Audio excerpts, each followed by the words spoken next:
Hello guys, welcome to KBPO channel. ನಾನು ಆಶಿಕ್. ನಾನೀಗ ಮಾತಾಡೋಕೊಟ್ಟಿರೋದು ಅಪ್ಕಮಿಂಗ್ ಕನ್ನಡ ಮೂವೀಸ್ನ ಅಪ್ಡೇಟ್ಸ್ ಬಗ್ಗೆ ಆಗಿರುವಂಥದ್ದು. ಒಂದು ಅಪ್ಡೇಟ್ ಕೂಡ ಮಿಸ್ ಮಾಡೋಕೆ ಹೋಗ್ಬೇಡಿ, ಯಾಕೆಂದ್ರೆ ಅಷ್ಟು ಇಂಪಾರ್ಟೆಂಟ್ ಅಪ್ಡೇಟ್ಸ್ ಆಗಿರುವಂಥದ್ದು. ಸೊ ಗೈಸ್, ಯಾವುದನ್ನೆಲ್ಲ ಮಾಡಿದೆ, ಲೆಟ್ಸ್ ಸ್ಟಾರ್ಟ್ ದ ವಿಡಿಯೋ.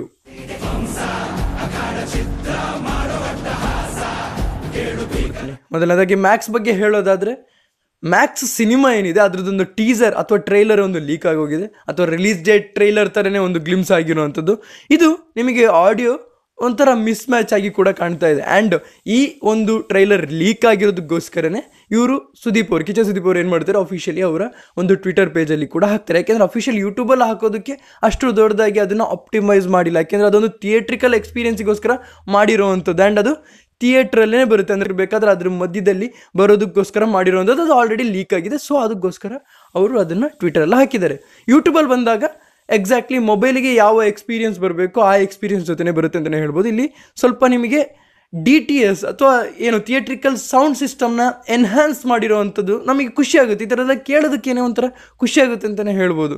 ಅಂದರೆ ಮ್ಯೂಸಿಕ್ ಸಿಸ್ಟಮ್ ಏನಿದೆ ಅದು ಅಡ್ವಾನ್ಸ್ ಆಗಿ ಬರ್ತಾ ಇದೆ. ಅಂದರೆ ನಮ್ಮ ಮೊಬೈಲಿಗೆ ಕೂಡ ತಡೆಯೋಕ್ಕಾಗದಿರೋ ರೀತಿ ಒಂದು ಮ್ಯೂಸಿಕ್ ಸಿಸ್ಟಮ್ನ ಮಾಡಿದ್ದಾರೆ ಅಂತಂದಾಗ ತುಂಬಾ ಖುಷಿಯಾಗುತ್ತೆ. ಮೇಯ್ನ್ಲಿ ಥಿಯೇಟ್ರಿಕಲ್ ಎಕ್ಸ್ಪೀರಿಯನ್ಸ್ ಅಂತ ಇಲ್ಲಿ ಗೊತ್ತಾಗುತ್ತೆ. ಆ್ಯಂಡ್ ಆ ಒಂದು ಟೀಸರ್ ಅಥವಾ ಟ್ರೈಲರ್ ನಮಗೆ ನೋಡಿದಾಗ ಗೊತ್ತಾಗೋದು ಏನಂತಂದರೆ, ಮ್ಯಾಕ್ಸಿಮಮ್ ಆ್ಯಕ್ಷನ್ ಮಾಸ್ ಜೊತೆಗೆ ಬರೋಕೊಟ್ಟಿರೋಂಥ ಸಿನಿಮಾ ಮ್ಯಾಕ್ಸ್ ಅಂತ ನಮಗೆ ಗೊತ್ತಾಗುತ್ತೆ.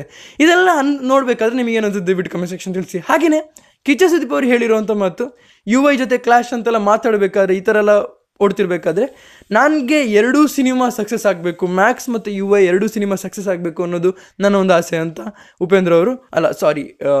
ಕಿಚ್ಚ ಸುದೀಪ್ ಅವರು ಮಾತಾಡ್ಕೊಂಡಿರುವಂಥದ್ದು. ಅಂದರೆ ಉಪೇಂದ್ರ ಅವರ ದೊಡ್ಡ ಫ್ಯಾನ್ ಅಂತಲೂ ಕೂಡ ಹೇಳ್ಕೊಂಡಿರುವಂಥದ್ದು. ಇಲ್ಲಿ ಅವರ ಡೈರೆಕ್ಷನ್ ಬಗ್ಗೆ ಯಾರು ಕೂಡ ಮಾತಾಡೋಗಿಲ್ಲ ಅಂತ ಈ ಥರ ಮಾತಾಡಿರುವಂಥದ್ದು ಕಿಚ್ಚ ಸುದೀಪ್ ಅವರು ಆಗಿರುವಂಥದ್ದು. ಈಗ UI ಸಿನಿಮಾ ಬಗ್ಗೆ ಹೇಳೋದಾದರೆ, ಇದೊಂದು ಮೇಕಿಂಗಲ್ಲೇ 3D ವೈಸ್ ಮಾಡೋಕೆ ಹೊರಟಿರುವಂಥದ್ದು ಕೆಲವೊಂದು ಪಾರ್ಟಲ್ಲಿ. ಆ್ಯಂಡ್ ನಿಮಗೆ ಇದರದ್ದು ಯಾವ ರೀತಿ ಎಕ್ಸ್ಪೀರಿಯನ್ಸ್ ಇರುತ್ತೆ ಅಂತಲೂ ಕೂಡ ಥಿಯೇಟ್ರ್ ಆಚೆ ಅಥವಾ ಮಲ್ಟಿಪ್ಲೆಕ್ಸ್ನ ಆಚೆ ನಿಮಗೆ ಅದರದ್ದೊಂದು ಏನಂತಾರೆ, ನಾವು ಕಣಿ ಆಗ್ತೀವಲ್ಲ ವಿಷನ್ ಪ್ರೋ ರೀತಿ ಅಥವಾ ಏನು VR ಗ್ಲಾಸಸ್ನ ರೀತಿ ಹಾಕ್ಕೊಂಡು ನಾವು ಎಕ್ಸ್ಪೀರಿಯನ್ಸ್ ಮಾಡಬಹುದು ಅಂತಲೂ ಕೂಡ ಸೋರ್ಸಸ್ ಹೇಳ್ತಾ ಇದೆ. ಅದಲ್ದೇ ಹೇಳೋದಾದರೆ, UI stunt master Chetan D'Souza ಅವರು ಹೇಳಿರುವಂಥದ್ದು ಉಪೇಂದ್ರ ಅವ್ರ ಬಗ್ಗೆ, ಡೈಲಿ ಅಪ್ಡೇಟ್ ಆಗೋವಂಥ ಮನುಷ್ಯ. ಅದು ಟೆಕ್ನಾಲಜಿ ವೈಸ್ ಆಗಲಿ ಅಥವಾ ಮೀಮ್ ಸಾಂಗ್ ಅಂತ ಒಂದು ಬಂತಲ್ಲ, ಇದೆಲ್ಲ ಯಾಕೆ ಅಪ್ ಟು ಡೇಟ್ ಇರ್ತಾರೆ ಅಲ್ಲ ಪ್ರತಿಯೊಂದು ವಿಷಯದಲ್ಲೂ.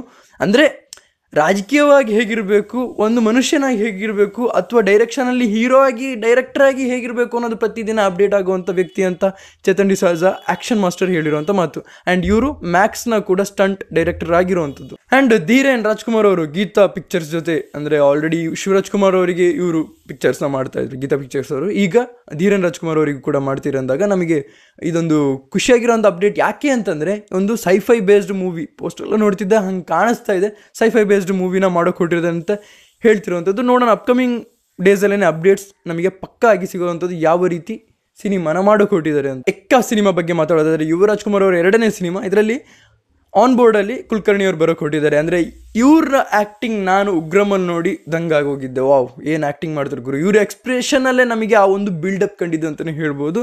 ಸೊ ಇವರು ಬರೋಕೆ ಹೊರಟಿದ್ದಾರೆ, ಅತುಲ್ ಕುಲಕರ್ಣಿ ಅವರು ಈ ಒಂದು ಸಿನಿಮಾಗೆ ಆನ್ ಬೋರ್ಡ್ ಆಗಿ. 45 ಸಿನಿಮಾಗೆ ಆಲ್ರೆಡಿ ನಿಮಗೆ ಗೊತ್ತು ಯಾರು ಮ್ಯೂಸಿಕ್ ಡೈರೆಕ್ಷನಲ್ಲಿದ್ದಾರೆ ಅಂತ. ಅದಲ್ಲದೇ ಹೇಳೋದಾದರೆ, ಹಾಲಿವುಡ್ನ ಒಂದು VFX ಆರ್ಟಿಸ್ಟ್ ಅಥವಾ ಗ್ರಾಫಿಕ್ಸ್ ಆರ್ಟಿಸ್ಟ್ ಏನಿದಾರಲ್ಲ, ಇದರಲ್ಲಿ ವರ್ಕ್ ಮಾಡೋಕೆ ಹೊರಟಿದ್ದಾರೆ. ಬ್ಲ್ಯಾಕ್ ಪ್ಯಾಂಥರ್ ಮೂವಿಗೆ ವರ್ಕ್ ಮಾಡಿರುವಂಥದ್ದು ಹಾಲಿವುಡ್ ಲೆವೆಲ್ನ ಒಂದು VFX ವರ್ಕ್ ನೀವು ನೋಡೋಕೆ ಹೊರಟಿದ್ದೀರಾ.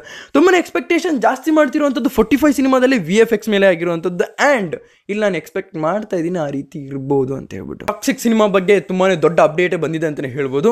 ಮೊದಲನೇದಾಗಿ ಮುಂಬೈಯಲ್ಲಿ ಸ್ಕೆಡ್ಯೂಲಲ್ಲಿ ಇದ್ದಾಗ KR ಅಡ್ವಾಣಿ ಅವರು ಕಾಣಿಸ್ಕೊಂಡಿದ್ದಾರೆ. ಯೂಶುವಲಿ ಟಾಕ್ ಆಗಿರುವಂಥ, ಅಂದರೆ ಲಾಸ್ಟ್ ಟೈಮ್ ಕೂಡ ಇದೇ ವಿಷಯ ಬಂದಿರುವಂಥದ್ದು. ಅದಲ್ಲದೇ ಹೇಳೋದಾದರೆ, ಈಗ ಇರುವಂಥ ಪ್ರೆಸೆಂಟ್ ಅಪ್ಡೇಟ್ ಏನಪ್ಪ ಅಂತಂದರೆ, ಮುಂಬೈಯಲ್ಲಿಲ್ಲ ಬ್ಯಾಂಗ್ಳೂರಲ್ಲಿ ಲಂಡನ್ ಸ್ಟೈಲ್ನ ರೀತಿಯ ಒಂದು ದೊಡ್ಡ ಸೆಟ್ನ ಹಾಕ್ತಾರೆ ಅಂತ.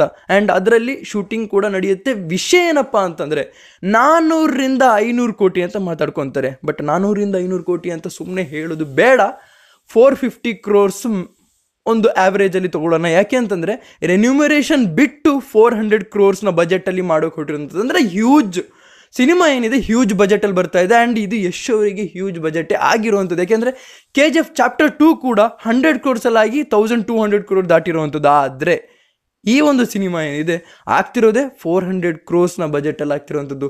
ಇದು ಯಾವುದೇ ಕಾರಣಕ್ಕೂ ಯೋಚನೆ ಮಾಡಿರಲಿಲ್ಲ ಮೊದಲನೇದಾಗಿ. ಈಗ ಇದ್ರ ಬಜೆಟ್ ಹೈ ಆಗ್ತಾ ಹೋಗ್ತಾ ಇರಬೇಕಾದ್ರೆ ಇಲ್ಲಿ ಎಸ್ಟಿಮೇಟೆಡ್ ಬಂದಿರುವಂಥದ್ದು ರೆನ್ಯುಮರೇಷನ್ ಬಿಟ್ಟು, ಆ್ಯಕ್ಟರ್ಸ್ನ ಒಂದು ದುಡ್ಡು ಬಿಟ್ಟು 400 crores ಆಗಿದೆ.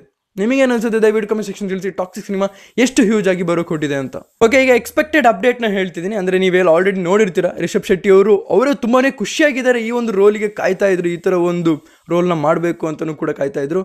ಇದೇ ಛತ್ರಪತಿ ಶಿವಾಜಿಯ ಒಂದು ಕ್ಯಾರೆಕ್ಟರ್ನ ಪ್ಲೇ ಮಾಡೋದಕ್ಕೋಸ್ಕರ. ಆ್ಯಂಡ್ ಇವರು ತುಂಬಾ ಎಕ್ಸೈಟೆಡ್ ಆಗಿದ್ದಾರೆ. ಇದನ್ನು ಇವರು ಕೂಡ ಹೇಳ್ಕೊಂಡಿದ್ದಾರೆ. ವಿಷಯ ಏನಪ್ಪ ಅಂತಂದರೆ, ನಾನಿಲ್ಲಿ ನಿಮಗೆ ಕ್ಲಿಯರ್ ಕಟ್ಟಾಗಿ ಹೇಳ್ಬಿಡ್ತೀನಿ, ಇದು ಯಶ್ ಅವರಿಗೆ ಹೋಗಬೇಕಾಗಿರೋಂಥ ಪ್ರಾಜೆಕ್ಟ್ ಆಗಿತ್ತು. ಇವರು ರಿಷಬ್ ಶೆಟ್ಟಿ ಅವರ ಕೈಗೆ ಹೇಗೋಯ್ತು ಅಂತ ನನ್ನನ್ನು ಕೇಳೋದಾದರೆ, ನೋಡಿ, ರೂಮರ್ ಅನ್ನೋದು ಸುಮ್ಮನೆ ಬರುವಂಥದ್ದಲ್ಲ. ನಿಮಗೆಲ್ಲರಿಗೂ ಗೊತ್ತಿದೆ, ಛತ್ರಪತಿ ಶಿವಾಜಿ ಕ್ಯಾರೆಕ್ಟರ್ನ ಮೊದಲೇ ಪ್ಲೇ ಮಾಡ್ತಾರೆ ಅಂತ ಹೇಳಿಬಿಟ್ಟು ಯಶ್ ಅವರ ರೂಮರೇ ಓಡ್ತಾ ಇತ್ತು. ಯಶ್ ಅವರು ಇದನ್ನು ಆ ಟೈಮಲ್ಲಿ ಬೇಡ ಅಂದಿದ್ರು. ಈಗಲೂ ಕೂಡ ಅದು ಅವ್ರ ರೀಸನ್ಸ್ ಇರುತ್ತೆ. ಮೇ ಬಿ ಅವರಿಗೆ ಬೇರೆ ಶೂಟ್ ಇರುತ್ತೆ, ಅದಕ್ಕೋಸ್ಕರ ಅವ್ರು ಬೇಡ ಅಂದಿರ್ತಾರೆ, ಅಥವಾ ಅವ್ರ ಪರ್ಸನ್.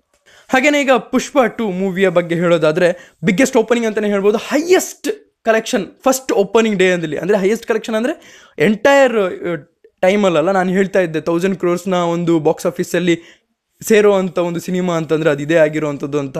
ಆ್ಯಂಡ್ ಇಲ್ಲಿ ನನಗೆ ಸೆಕೆಂಡ್ ಥರ್ಡ್ ಡೇದೆಲ್ಲ ಹೋಪ್ ಇಲ್ಲ ಗುರು. ಆದರೆ ಫಸ್ಟ್ ಓಪನಿಂಗಲ್ಲೇ 294 crores, ಇದು ಇಂಡಿಯಾದ ಹೈಯೆಸ್ಟ್ ಗ್ರಾಸಿಂಗೇ ಆಗಿರುವಂಥದ್ದು. ಆ್ಯಂಡ್ ಇದು ರೆಕಾರ್ಡ್ ಅಂತಲೇ ಹೇಳ್ಬೋದು. ಆ್ಯಂಡ್ ಇದು ಎಷ್ಟು ಹೈಯೆಸ್ಟ್ ಆಗುತ್ತೆ ಅಂತ ನನಗೆ ಗೊತ್ತಿಲ್ಲ, ಬಟ್ ಓಪನಿಂಗಲ್ಲಿ ಹಿಸ್ಟ್ರಿ ಆಗಿದೆ. ಈಗ ಡಿ ಬಾಸ್ ಅವರ ಬಗ್ಗೆ ಹೇಳೋದಾದರೆ, ನೋಡಿ ಗುರು, ಕಾಟೇರ ಸಿನಿಮಾ ಬಂದಾಗ ಸಲಾರ್ ಮತ್ತು ಡಂಕಿ ಸಿನಿಮಾ ರಿಲೀಸ್ ಆಗಿತ್ತು. ಆದರೂ ಕೂಡ ಹೆದರಂಥ ಅವಶ್ಯಕತೆ ಇಲ್ಲ. ಯಾಕೆಂದರೆ ಅವರ ಬಲನೇ ಎಲ್ಲರೂ ಡಿ ಬಾಸ್ನ ಪ್ರೈಸ್ ಮಾಡ್ತಿರ್ತಾರೆ. ಡಿ ಬಾಸ್ ಗತ್ತು ಹಾಗೆ ಅಂತ ಅಲ್ಲ, ಡಿ ಬಾಸ್ ಹಿಂದೆ ಇರೋಂಥ ಫ್ಯಾನ್ಸಿಂದ ಅವರಿಗೆ ಗೊತ್ತಿರೋವಂಥದ್ದು. ಸೊ ನಾನು ಡಿ ಬಾಸ್ ಫ್ಯಾನ್ಸಿಗೆ ಇದನ್ನು ನಾನು ಹೇಳ್ತಿರೋವಂಥದ್ದು. ನಿಮ್ಮಿಂದ ಗುರು, ಅವತ್ತೇನಾದರೂ ಸಲಾರ್ ಡಂಕಿ ಬಂದಾಗ ಎದುರು ನಿಂತಿದ್ದಾರೆ ಅಂತಂದರೆ, ಇವಾಗಲೂ ಕೂಡ ಪುಷ್ಪ ಬಂದಾಗಲೂ ಕೂಡ ಎದುರು ನಿಂತಿದ್ದು ಡೆವಿಲ್ ಸಿನಿಮಾ ಆಗಿರೋವಂಥದ್ದು. ಆದರೆ ನಿಮಗೆ ಕಾರಣಾಂತರ ನಿಮ್ಗೆ ಗೊತ್ತು, ಕಾರಣಾಂತರದಿಂದ ಈ ಥರ ಎಲ್ಲ ಆಯಿತು ಅಂತ. ಸೊ ನಾನು ಹೇಳ್ತಿರೋದು ಏನಂತಂದರೆ, ಬೇರೆ ಸಿನಿಮಾ ಬಂದರೂ ಥಿಯೇಟರ್ ರೈಟ್ಸ್ನ ಇವ್ರು ಕಿತ್ಕೊಳ್ಳೋವಂಥದ್ದು, ಎಷ್ಟು ಥಿಯೇಟರ್ ಬೇಕು ಡಿಮ್ಯಾಂಡ್ ಮಾಡಿ ತೊಗೊಳೋಕೆ ತಾಕತ್ತಿರುವಂಥದ್ದು ಅದು ಡಿ ಬಾಸ್ ಅವರಿಗೆ ಮಾತ್ರ ಆಗಿರುವಂಥದ್ದು. ಯಾಕೆಂದರೆ ಫ್ಯಾನ್ಸ್ನ ಬಲದಲ್ಲಿ ಅಂತಲೇ ಹೇಳ್ಬೋದು. ನಿಮ್ಗೇನನ್ಸುತ್ತೆ ದಯವಿಟ್ಟು ಕಮೆಂಟ್ ಸೆಕ್ಷನ್ ಇಡಿಸಿ. ಅಪ್ಪಟ ಕನ್ನಡಿಗ ಡಿ ಬಾಸ್ ಅವರಾಗಿರುವಂಥದ್ದು. ಇದಿಷ್ಟು ನನಗೆ ಹೇಳಕ್ಕಿದ್ದು ಎಂಟೈರ್ ಸಿನಿಮಾ ನ್ಯೂಸ್ನ ಈ ಒಂದು ವೀಡಿಯೋದಲ್ಲಿ ಕವರ್ ಮಾಡಿದ್ದೀನಿ. ನಿಮಗೇನನ್ಸುತ್ತೆ ದಯವಿಟ್ಟು ಕಮೆಂಟ್ ಸೆಕ್ಷನ್ ಇಡಿಸಿ ಅಂತ ಹೇಳ್ತಾ ಇವತ್ತಿನ ವಿಡಿಯೋ ಇಷ್ಟು ನಿಮ್ಮ ಎಲ್ಲ ಕಲೆಕ್ಟ್ ಮಾಡಿ, ಶೇರ್ ಮಾಡಿ, ಚಾನಲ್ ಸಬ್ಸ್ಕ್ರೈಬ್ ಸಬ್ಸ್ಕ್ರೈಬ್ ಮಾಡಿ. So keep watching, love you all, piece.